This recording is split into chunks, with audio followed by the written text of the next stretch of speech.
Février 1944. De jour en jour, les combats se font plus acharnés. Il y a déjà longtemps que la chasse allemande n'appuie plus l'infanterie, durement engagée à terre. Le fantassin, terré au fond de son trou, ne voyait plus de chasseurs allemands, alors que journellement les chasseurs bombardiers ennemis étaient à même de pilonner 10 fois le même objectif. En outre, les Américains engageaient des Thunderbolts et des Mustangs, l'un et l'autre éminemment indésirables.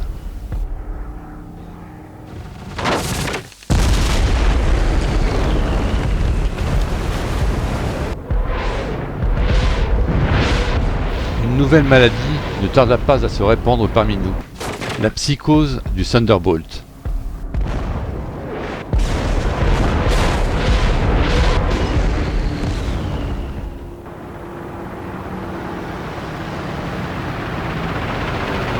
Nous entendions toujours le même refrain d'un tel qui a vu un Thunderbolt prendre en chasse un ME-109.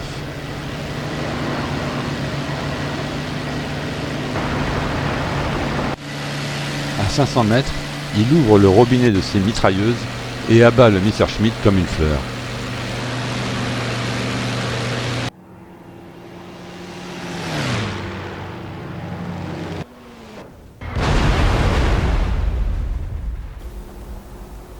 Il se peut que nous surestimions cette menace.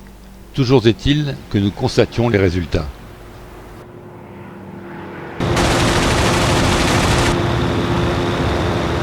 Le centre d'essai de Rechlin a cru bon d'adresser une circulaire technique qui conclut que le ME-109 et Thunderbolt sont à égalité.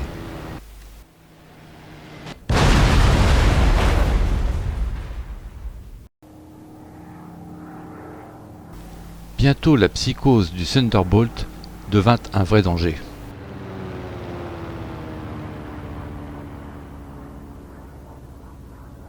Il suffisait qu'un pilote annonce à la radio « Attention, Thunderbolt !» pour qu'aussitôt la formation se disperse.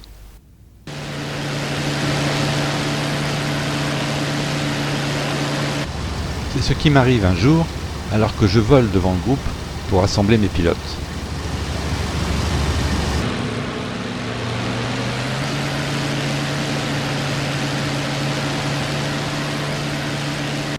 J'entends la phrase fatidique à la radio et je vois nos avions s'égayer dans le ciel.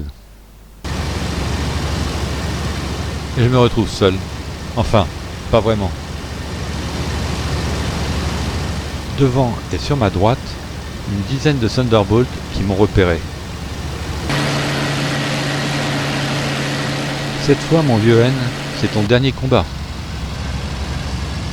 Je monte face au soleil pour me cacher dans ses rayons. Mais ils sont partout.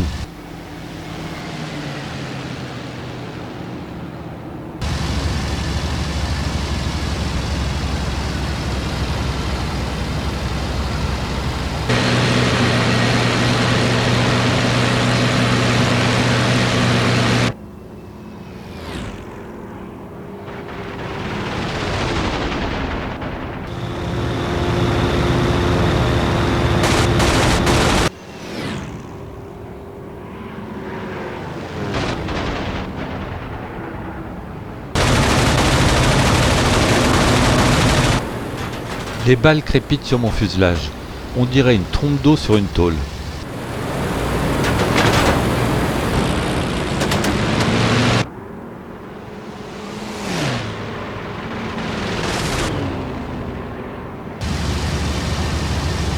Mon Messerschmitt ne répond plus.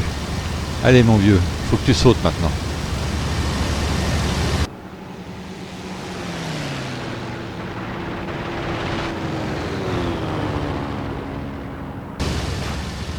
Je déboucle ma ceinture, j'arrache la prise d'oxygène et je fais sauter la verrière.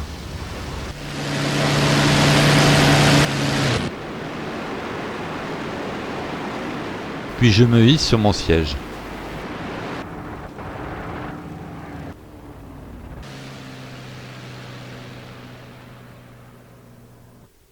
Plus de bruit de moteur, ni de balles. Tout est calme. Je tombe comme une pierre de 7000 mètres. Je dois me laisser tomber en chute libre. Si je tire sur la poignée de parachute, je mourrai asphyxié. Je suis trop haut et je dois attendre 4500 mètres pour retrouver une atmosphère respirable.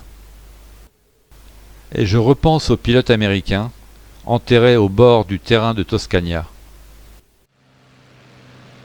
Allez, maintenant, ouvre ton parachute. Une secousse, une douleur à la ceinture, et ça y est, je flotte dans l'air.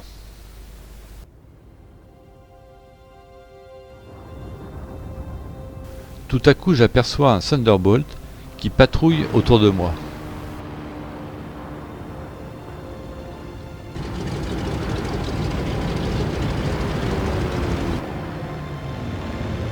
C'est toi qui m'as descendu?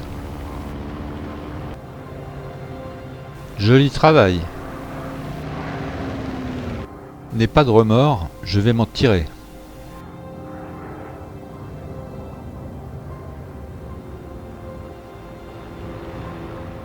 Le Thunderbolt ne me quitte pas, virant autour de moi. Le vent me pousse vers nos lignes. Tout devrait bien se passer. L'Américain me quitte avant d'arriver au-dessus de notre flaque. Désormais, la Terre approche à bonne vitesse. Je découvre alors une déchirure qui apparaît au haut du parachute. Et une autre petite fente pas bien loin. Si ces deux trous s'agrandissent, c'est ma fin. Assis dans sa carlingue, on n'éprouve jamais le sentiment d'avoir quitté la Terre. Aujourd'hui, je sais ce que cela veut dire. Je ferme les yeux au moment de l'impact. Grosse douleur à la cheville et les foulées. Par chance, je tombe sur un agent de liaison qui va me ramener au terrain, où le vieux me passera un savon. Encore un avion de foutu? T'as de la chance, on vient d'en recevoir des neufs. Va te servir. Je décline l'invitation à cause de ma cheville qui me fait souffrir. Et il râle de plus belle.